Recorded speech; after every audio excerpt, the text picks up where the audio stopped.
Hey everyone, this is Ben back with you in the model shop. In today's episode, we're going to be talking about Bofors anti-aircraft guns, specifically the 40mm ones for the USS Missouri.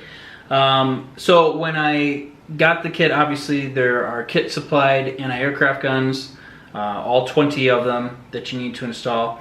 And then with the Pontos kit, you get an upgrade set to them so that you can make them look a lot better. And then earlier on, I think during my first or second video, a whole bunch of folks, and my apologies for not remembering your names, said you got to go out and get the veteran models, 40mm, 1/200 scale anti-aircraft guns, the upgraded detail set. They're like, it's way more detailed. Well, I went online, I looked at these, and you guys are all correct. They are way more detailed. They're also kind of hard to find.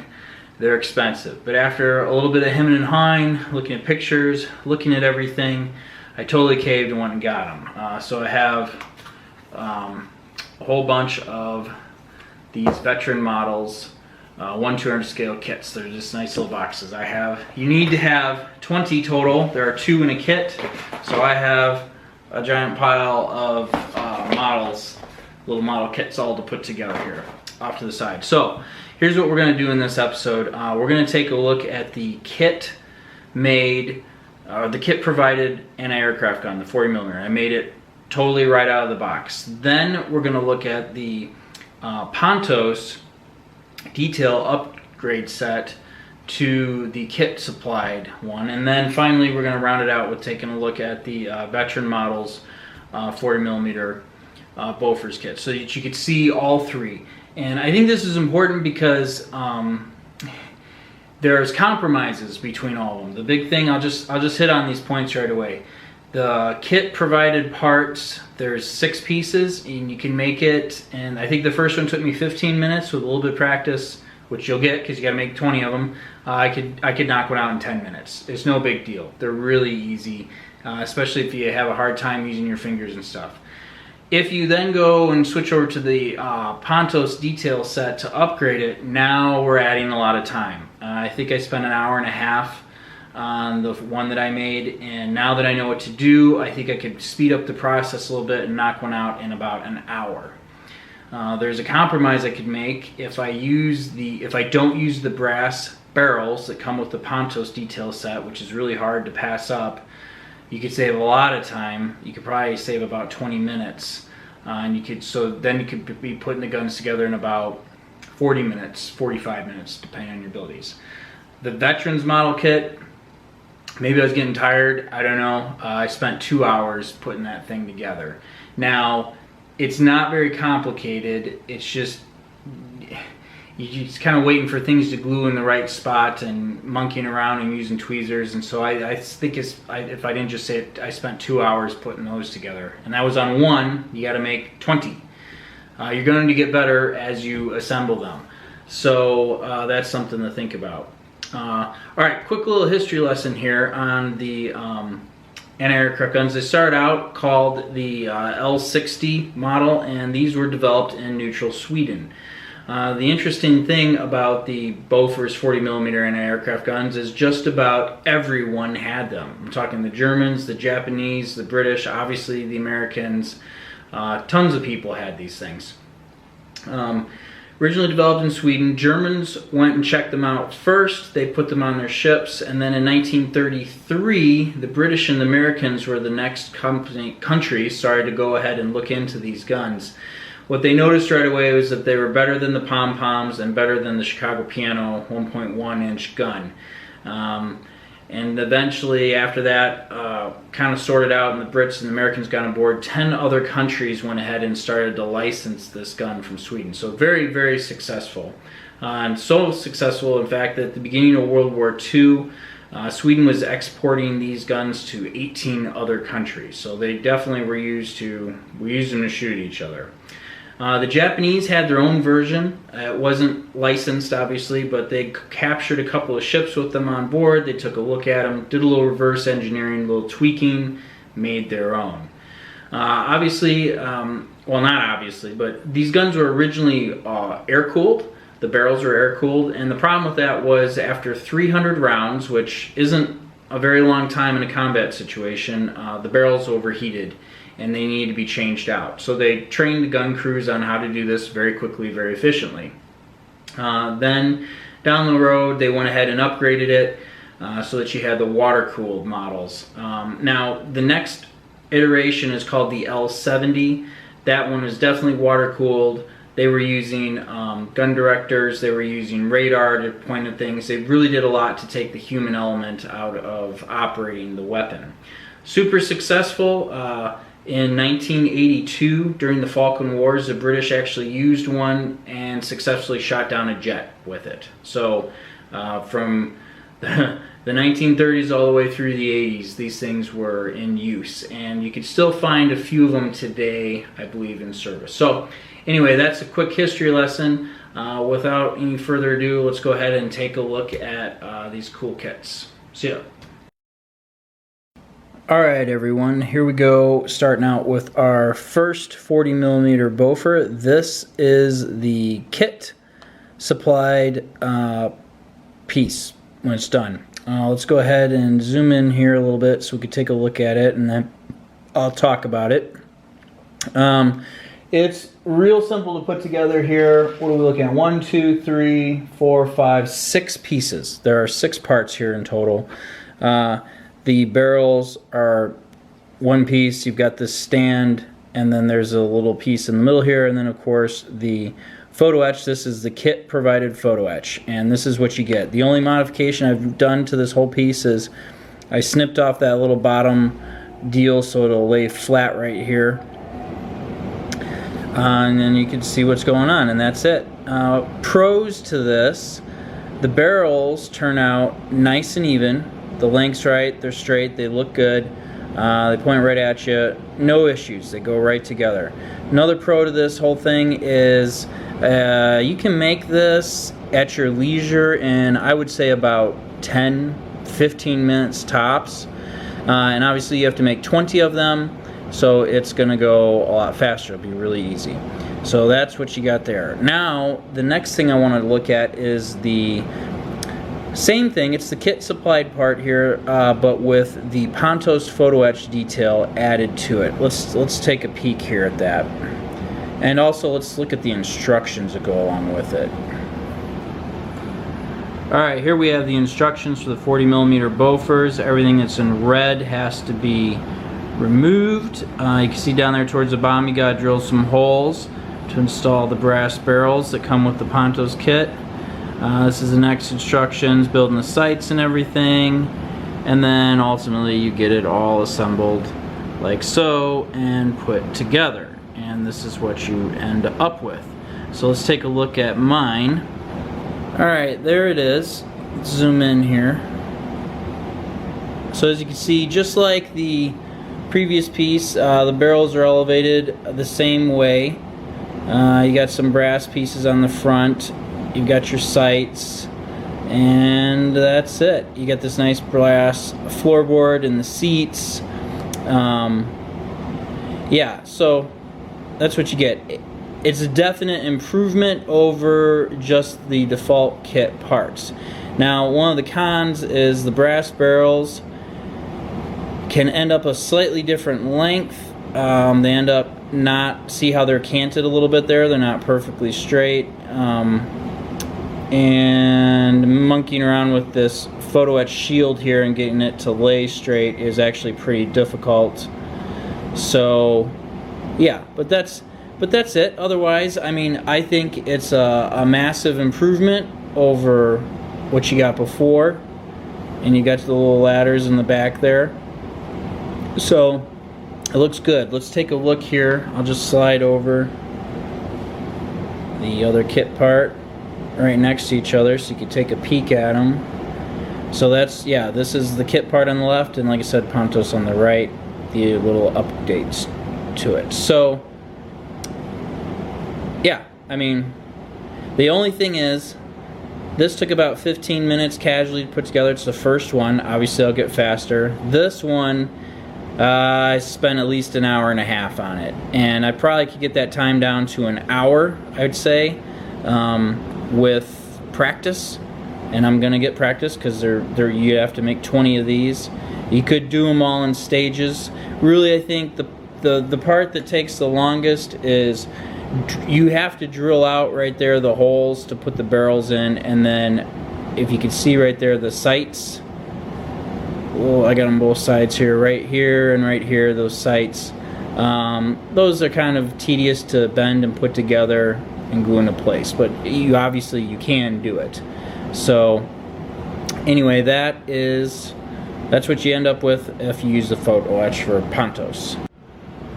Alright, switching up here we go. This is the Veterans Model 40mm quad Bofor gun mount Mark II with the gun directors. You get 2 guns inside each kit here. Let me try and zoom in a little bit here. I want to point out one real important detail that definitely affects my build. Check out all this amazing detail right here. And yes, I will show you this on the pieces.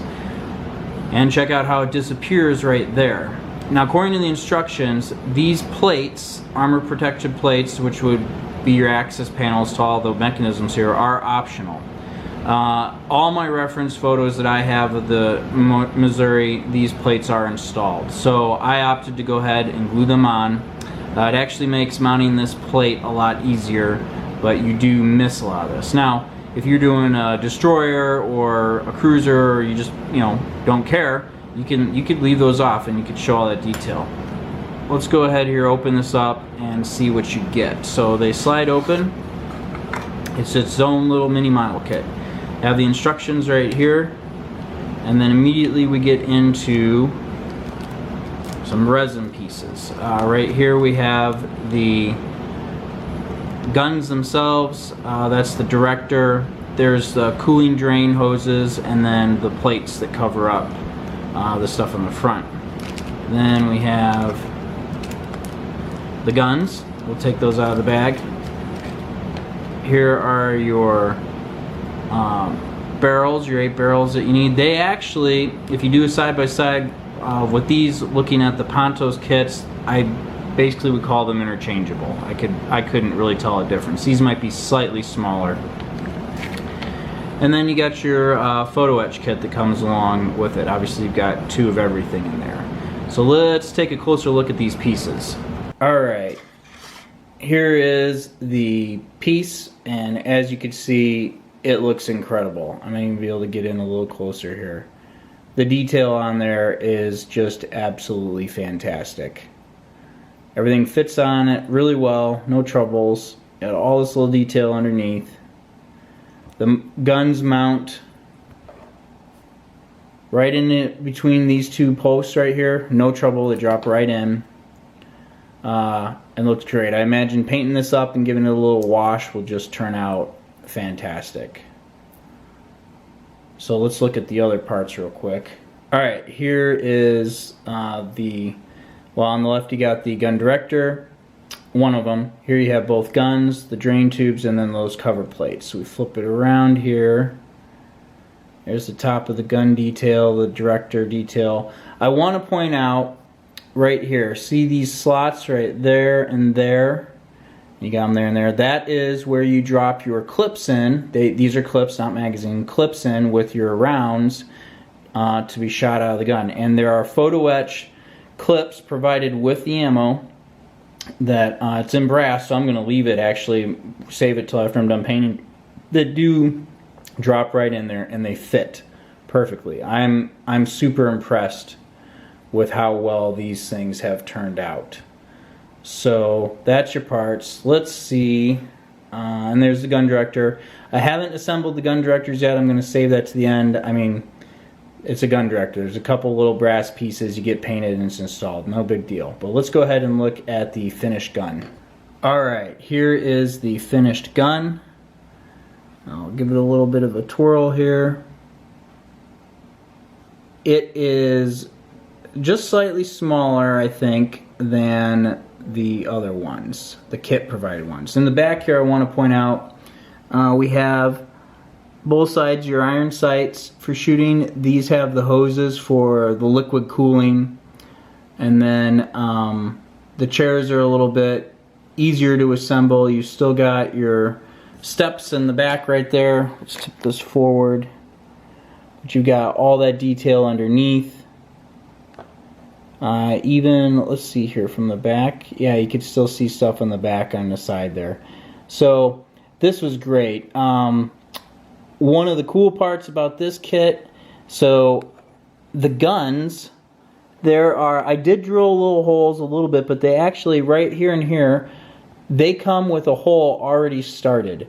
And I did drill it out just a little bit more, but what you can do is go ahead and clip off the nub on the back of the barrels and put some super glue in and you'll be fine. I do recommend using a little bit of a drill, a tiny drill, and adding a little bit of depth there, but no big deal.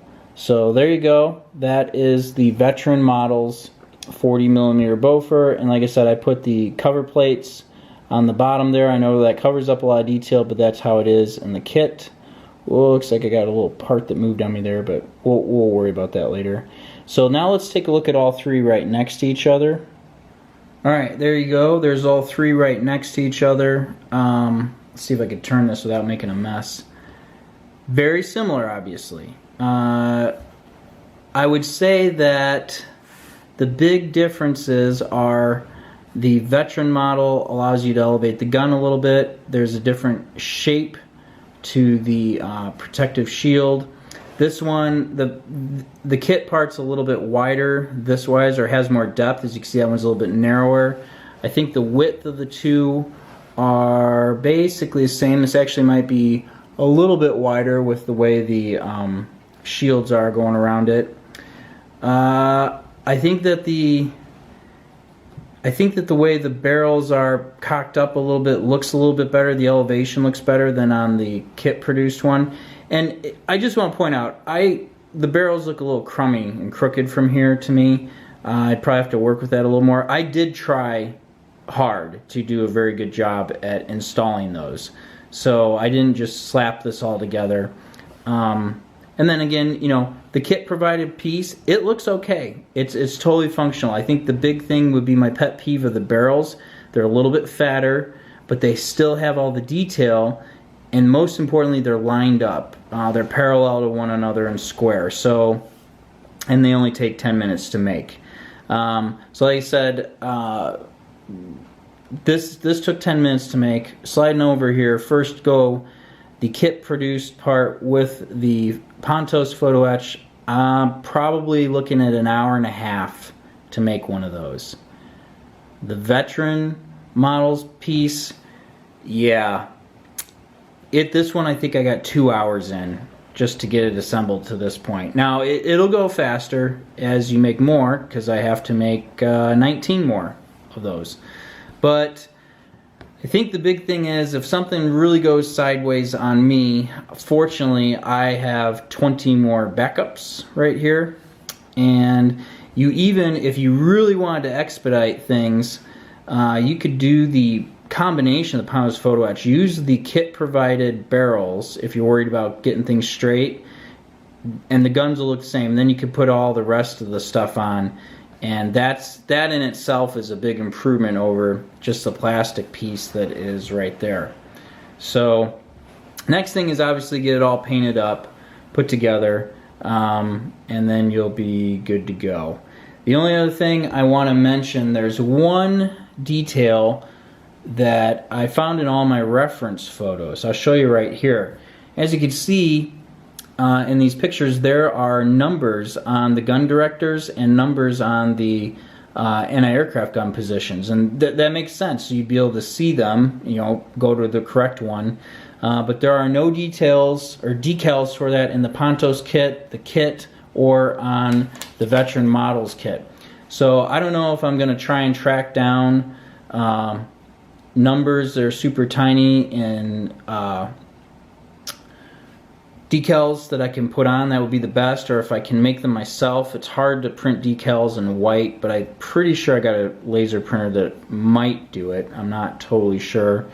And then the other thing is, if I'm painting these, I got to decide on the color. These might end up not being the ghost, or the light ghost gray, which is basically we're using that French color here, the French light blue gray to simulate that. If I use that and I try and stick a white decal on these, it'll completely disappear. I'm actually thinking about going with not a navy blue, but like a ghost gray or a navy ghost gray or something, just to shake up the color tone just a little bit. So, all right. Hopefully you all enjoyed that. There are the three once again, and yeah, that's it. Happy modeling. It's going to be a while before I get back to you guys all with the next update, because I have to make 19 more of those, and I have to paint them, and I got to work a lot the rest of this month here. So anyway, thanks a lot for watching.